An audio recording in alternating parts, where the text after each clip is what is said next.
Assalamualaikum warahmatullahi wabarakatuh. Kami dari kelompok 11 akan mempresentasikan tentang restrukturisasi perusahaan. Kami beranggotakan saya sendiri Muhammad Rehan dan kawan saya Sekar Puspa Pratiwi. Selanjutnya, materi pertama akan dibacakan oleh saya. Pengertian restrukturisasi perusahaan.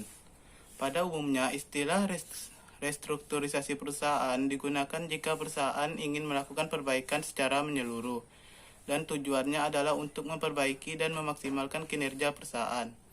Menurut Bramantio, restrukturisasi perusahaan bertujuan untuk memperbaiki dan memaksimalkan kinerja perusahaan. Bagi perusahaan yang telah go publik, maksimalisasi nilai perusahaan dicirikan oleh tingginya harga saham perusahaan dan harga tersebut dapat bertengger pada tingkat atas. Kemudian jenis-jenis restrukturisasi perusahaan. Yang pertama ada restrukturisasi portofolio atau aset. Kegiatan penyusunan portofolio perusahaan agar kinerja perusahaan menjadi semakin baik. Yang termasuk dalam portofolio perusahaan meliputi setiap aset, lini bisnis, divisi unit usaha, atau SBU, maupun anak perusahaan. Yang kedua, restrukturisasi modal atau keuangan. Penyusunan ulang komposisi modal perusahaan. Hal ini dapat dilakukan agar kinerja keuangan perusahaan menjadi lebih sehat. Kinerja keuangan dapat dievaluasi berdasarkan laporan keuangan yang terdiri dari neraca, laba rugi, laporan arus kas, serta posisi modal perusahaan. Yang ketiga, restrukturisasi manajemen atau organisasi.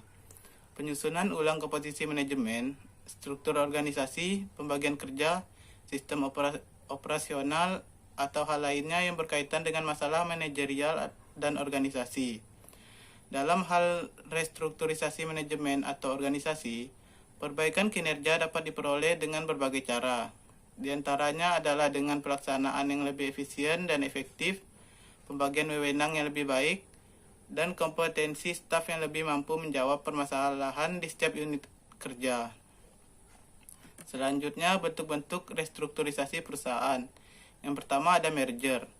Dalam UU nomor 40 tahun 2007, merger dikenal dengan istilah penggabungan. Hal ini diatur dalam pasal 1 angka 9 ayat 9 UU PT. Berbunyi, penggabungan adalah perbuatan hukum yang dilakukan oleh satu perseroan atau lebih untuk menggabungkan diri dengan perseroan lain yang telah ada, yang mengakibatkan aktiva dan pasiva dari perseroan yang menggabungkan diri beralih karena hukum kepada perseroan yang menerima penggabungan, dan selanjutnya status badan hukum perseroan yang menggabungkan diri berakhir karena hukum. Yang kedua, akuisisi. Akuisisi adalah pengambil alihan sebuah perusahaan dengan membeli saham atau aset perusahaan tersebut, namun perusahaan yang dibeli tetap ada. Yang ketiga, takeover, tender, dan defense.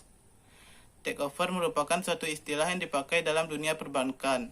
Dalam hal pihak ketiga memberi kredit kepada debitur yang bertujuan untuk melunasi hutang atau kreditur kepada kreditur awal dan memberikan kredit baru kepada debitur, sehingga kedudukan pihak ketiga ini menggantikan kedudukan kreditur awal. Tender offer terjadi ketika sebuah perusahaan membeli saham yang beredar perusahaan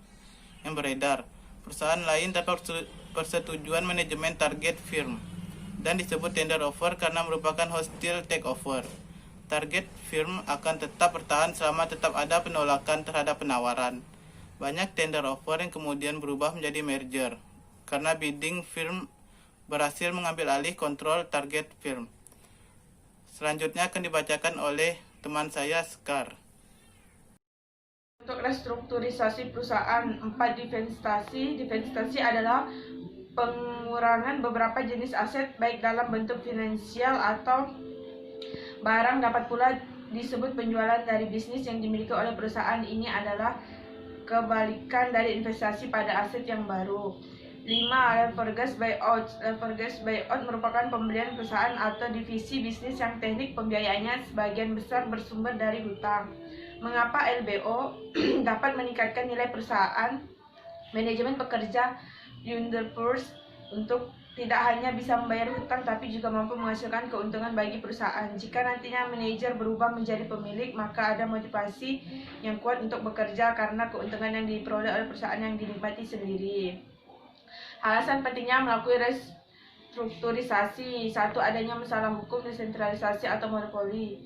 Perusahaan yang telah dimasukkan dalam daftar hitam monopoli dan telah dinyatakan bersalah oleh Komisi Pengawasan Persaingan Usaha KPPU atau pengadilan, maka harus melakukan restrukturisasi. Hal ini perlu dilakukan agar dapat terbebas dari masalah hukum.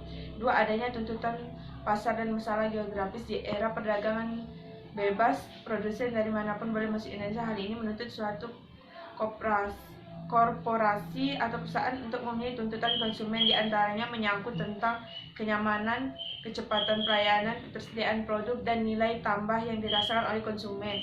Tuntutan tersebut dapat dipenuhi apabila perusahaan tidak dapat mengubah cara kerja, pembagian tugas, dan sistem dalam perusahaan agar dapat mendukung pemulihan atas tuntutan tersebut. Ketika terjadinya perubahan kondisi perusahaan dan terjadi masalah serikat pekerja. Perubahan kondisi satu perusahaan seringkali menuntut manajemen untuk mengubah iklim supaya perusahaan semakin inovatif dan menciptakan produk atau cara kerja yang baru. Iklim ini dapat diciptakan apabila perusahaan memperbaiki manajemen dan aspek-aspek georganisasi, misalnya kondisi kerja, sistem insentif, manajemen kerja, dan lain sebagainya.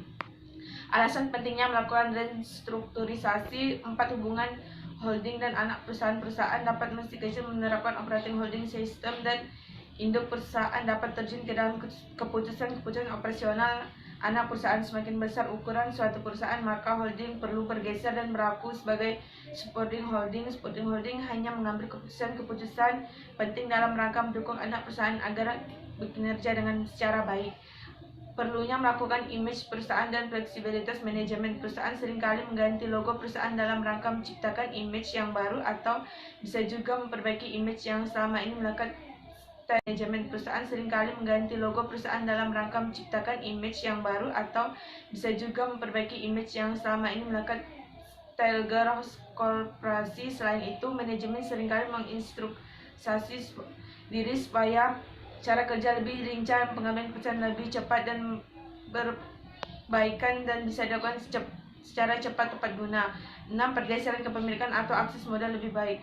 Para pendiri perusahaan bisanya memutuskan untuk melakukan go public setelah si pendiri menyatakan diri sudah tua, tidak cukup lagi untuk menjalankan perusahaan. Perubahan paling sederhana adalah mengalihkan sebagian kepemilikan anak-anaknya, tetapi cara seringkali dan tidak cukup dapat manajemen tujuan supaya akses modal menjadi lebih luas. Sebagai dampak dari tindakan ini, struktur kepemilikan otomatis akan berubah. Ini adalah contoh soalnya, dan di bawahnya adalah jawabannya.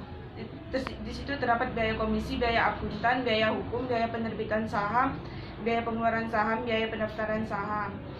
Dan di bawahlah jawabannya. Jurnal pengeluarannya itu 18.000 lembar saham investasi, dan itulah juga jawabannya, ada metode purchase-nya. Sekian presentasi dari kami. Wassalamualaikum warahmatullahi wabarakatuh.